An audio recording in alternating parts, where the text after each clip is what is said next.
Théodore Herzl, Vie et destin.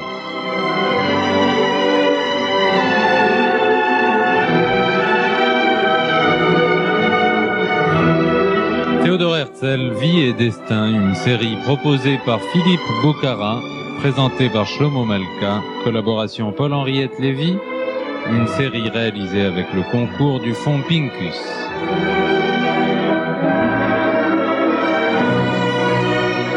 Réalisation technique, Patrick Elbaz.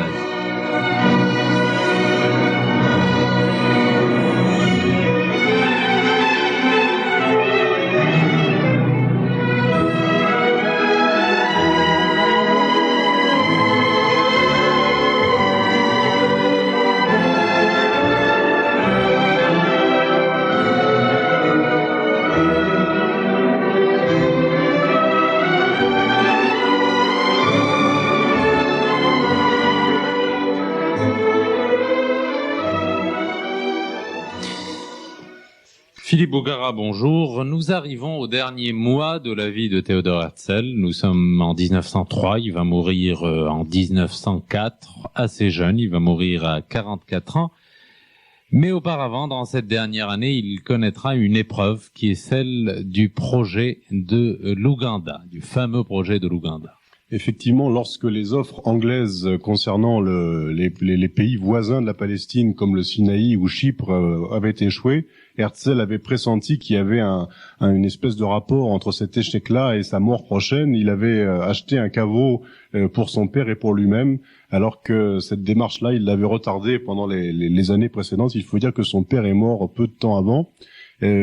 Pendant toutes les dernières années de sa vie, on sent une espèce de fébrilité de Herzl qui accélère le rythme de ses démarches pour essayer à tout prix d'obtenir quelque chose de solide pour son mouvement et pour laisser un héritage qui soit digne de son nom. Et donc son rythme d'activité est très rapide et il ne prend aucune précaution de santé et sa santé se détériore très rapidement. Et par exemple, le 21 août 1903, il vient de rentrer de Russie, de ce voyage trépidant. Il prend un seul jour de repos et puis il se rend à Bâle où va commencer quelques jours plus tard le 6e congrès sioniste.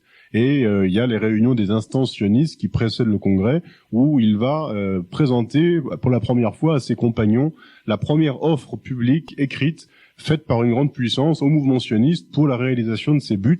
C'est la lettre d'un diplomate anglais, d'un rang relativement inférieur d'ailleurs, qui par écrit déclare proposer au nom de la couronne britannique un territoire en Afrique orientale, du côté de ce qu'on appelait l'Ouganda à l'époque, mais qui est en fait plutôt le Kenya d'aujourd'hui, un territoire pour la colonisation juive. Alors il faut dire que cette offre est une offre très, très limitée, très modeste, puisque l'Angleterre ne pense pas à abandonner sa souveraineté sur ce territoire. On propose simplement aux futurs colons juifs une sorte d'autonomie limitée, essentiellement à l'échelle municipale même. Et sous réserve qu'une commission d'enquête se rende sur place et déclare ce territoire convenable pour une colonisation. Voilà, c'est la façon dont les choses se sont effectivement passées. Après la mort de Herzl, la commission s'est rendue sur place et a rendu des conclusions plutôt ambiguës. Et en fait, ce problème de l'Ouganda a été le problème qui a noirci les derniers mois de la vie de Herzl, parce que le sionisme organisé va connaître une crise terrible sur ce choix qui va déchirer ceux qui sont prêts à accepter une étape indirecte dans l'accès juif à la Palestine et ceux qui considèrent que toute acceptation d'une offre d'un territoire ailleurs qu'en Palestine, eh bien que une telle acceptation est une trahison de l'idéal sioniste. Faut dire que Herzl lui-même considérait que c'était que c'était un premier pas. Enfin, il disait le projet actuel n'est certainement pas le sionisme et ne le sera jamais. Voilà, ce qui intéressait Herzl, c'était surtout la victoire politique. C'était le fait que l'une des plus grandes puissances du monde, peut-être la plus grande, ait pris le sionisme suffisamment au sérieux comme interlocuteur pour lui faire des propositions. Et il avait toujours présent à l'esprit la détresse terrible des Juifs d'Europe de l'Est, qui s'aiguise à cette époque, qui devient de plus en plus insupportable. On a parlé du pogrom de Kishinev, c'est la période où la pression des Juifs d'Europe de l'Est pour émigrer, pour trouver des débouchés est de plus en plus forte, et où déjà commence à se poser le problème de ces débouchés, parce que les pays libres ne sont pas si pressés que ça d'accueillir les réfugiés juifs. Alors Herzl a tout cela présent à l'esprit lorsqu'il expose la proposition britannique, et assez curieusement, la première réaction des délégués sionistes a été une réaction positive, à tel point que Chlenov, un des principaux dirigeants juifs sionistes russes, va dire la bénédiction chez Cheyanu, des grands événements heureux, lorsque la lettre anglaise va être lue devant lui. Et puis le Congrès debout va applaudir l'Angleterre sur une proposition de Greenberg, le négociateur de Londres, et on va même inscrire l'Angleterre au livre d'or du Keren Kayemet pendant le Congrès, puisque c'est à ce Congrès-là qu'on a ouvert ce fameux livre d'or qui reste ouvert aujourd'hui lorsqu'on veut faire une mitzvah en honorant quelqu'un.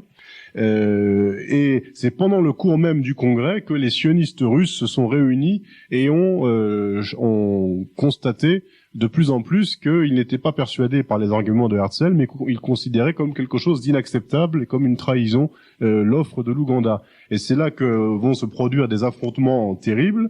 Il faut se dire que la résolution suggérant d'envoyer une commission d'enquête a été adoptée par 295 voix contre 178. Et là, les délégués russes vont se retirer immédiatement dans un coin séparément, et ils vont même, certains d'entre eux vont pleurer. Voilà, alors pourtant Herzl avait proposé les choses de manière extrêmement modérée et nuancée, on n'avait pas à voter pour ou contre l'Ouganda, mais pour ou contre l'envoi d'une commission d'enquête en Ouganda avant de décider si on accepterait cette offre ou pas. Et malgré cela, les sionistes qu'on appelait les Tzionei Tzion, les sionistes de Sion, ceux qui n'avaient qu'un seul amour, pourrait-on dire, pour ce pays-là et pas pour un autre, se considéreront comme en deuil. C'est pour ça que, comme vous l'avez dit, certains d'entre eux pleuraient ou bien s'asseyaient par terre pour manger comme on le fait le jour de Tisha B'Av. Et Herzl a eu à ce moment-là une attitude politique intelligente qui a consisté à ne pas écraser ses adversaires, qui avaient pourtant été minoritaires au moment du vote, mais il est allé les voir dans la salle où ils s'étaient réunis séparément, pour essayer de les convaincre, pour essayer de les ramener dans la salle, et il a réussi à les ramener. C'est à cette occasion-là qu'il a fait son très célèbre serment que chacun a entendu: si je t'oublie, ô Jérusalem, que ma main droite se dessèche. Il l'a prononcé en hébreu en levant la main droite: Im eshkacher Yerushalayim tishkach yemini. Alors la discussion très vive qui a lieu au Congrès autour du projet de l'Ouganda, en fait, ne va pas trouver d'issue, ne va pas être réglée, et elle va se poursuivre en dehors du Congrès. Et là, chaque sioniste, en fait, est un peu partagé. Herzl lui-même déclare que il est à la fois un partisan de l'Ouganda et un opposant de ce projet, un sioniste fidèle à Sion.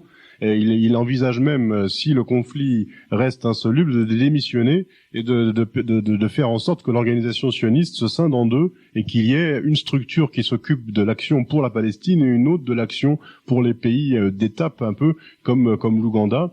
Il y a une formule qui rend bien compte de ça, c'est la formule que Max Nordau a employée au Congrès. Il a parlé de l'Ouganda comme étant un asile de nuit, c'est-à-dire quelque chose comme un endroit très provisoire où les Juifs en détresse pourraient s'abriter en attendant d'atteindre la fameuse terre promise. Alors en fait, on peut dire que la surexcitation était telle dans ce débat sur la Palestine et l'Ouganda que quelque temps après le Congrès, un étudiant sioniste de Paris va profiter d'un bal organisé par la société Mevaseret Sion pour essayer d'assassiner Max Nordau. Et ça va provoquer une émotion formidable. Après, on va découvrir que cet étudiant était un déséquilibré. Sur le moment, en tout cas, avant qu'on ne sache que cet étudiant était ce qu'il était, ça a provoqué une exacerbation terrible de la discussion.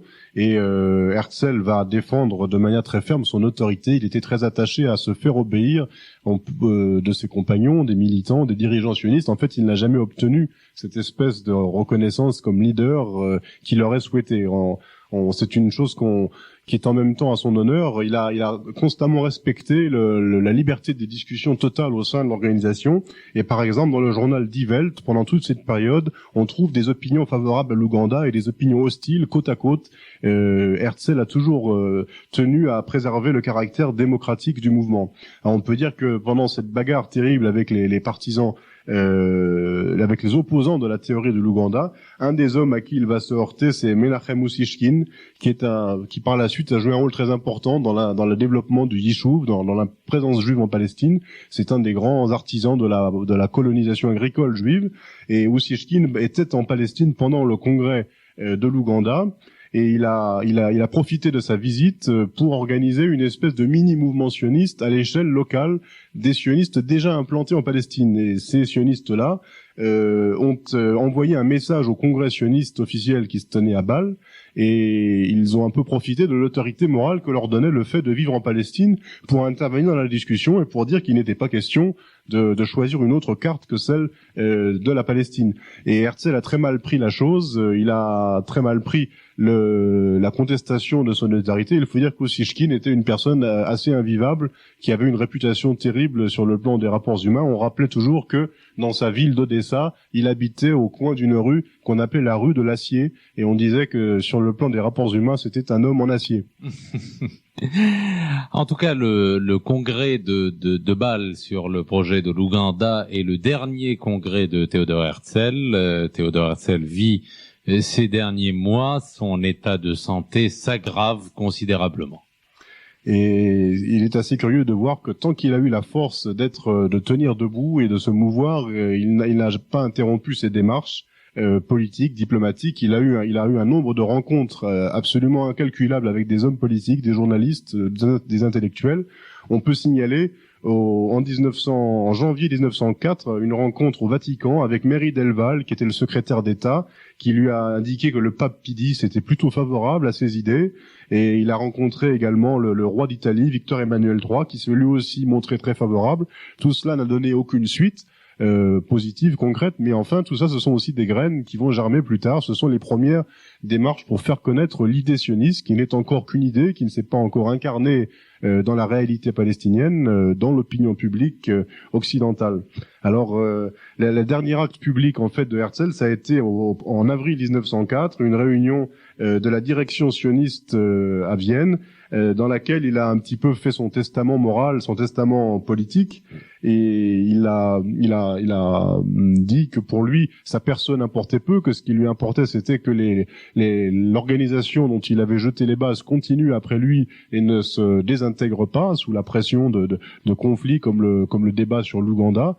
Et effectivement, il a essayé d'ailleurs aussi de convaincre ses adversaires qu'il restait en dépit de tout fidèle à la Palestine. Et je crois que ce message-là a été entendu, que cette chose-là est restée pour les gens qui participaient à cette réunion, c'est-à-dire le sens d'une certaine discipline collective, d'un certain fair play dans les discussions politiques qui ont toujours été très vives dans l'organisation sioniste, mais qui ont su respecter quand même un certain nombre de limites raisonnables.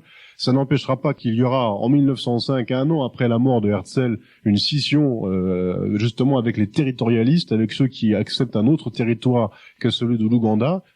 Alors Herzl meurt le 3 juillet 1904, tout à fait épuisé, dans de grandes souffrances physiques, et il y a eu une ambiance tout à fait émouvante, tout à fait impressionnante à son enterrement, auquel une très grande foule s'est rendue. On a là-dessus le témoignage de Stefan Zweig, de l'écrivain Stefan Zweig, qui écrit ce qui suit: au cimetière, une panique se produisit, trop de gens s'étaient élancés vers le cercueil, pleurant, sanglotant, criant, en une sauvage explosion de désespoir. Ce fut presque une émeute. Tout le cérémonial fut bousculé par une sorte de deuil élémentaire et extatique, comme je n'en ai jamais vu auparavant, ni depuis, à un enterrement. Un gigantesque cri de douleur jaillissait de la profondeur de millions d'âmes, et je compris pour la première fois quelle passion et quel espoir cet homme isolé et solitaire avait suscité par la force d'une seule idée.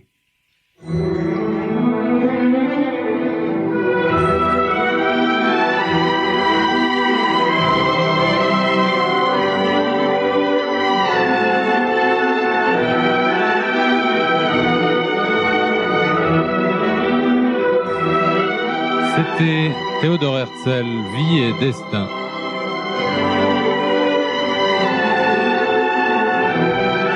Une série qui vous est proposée par Philippe Bougarin. À demain.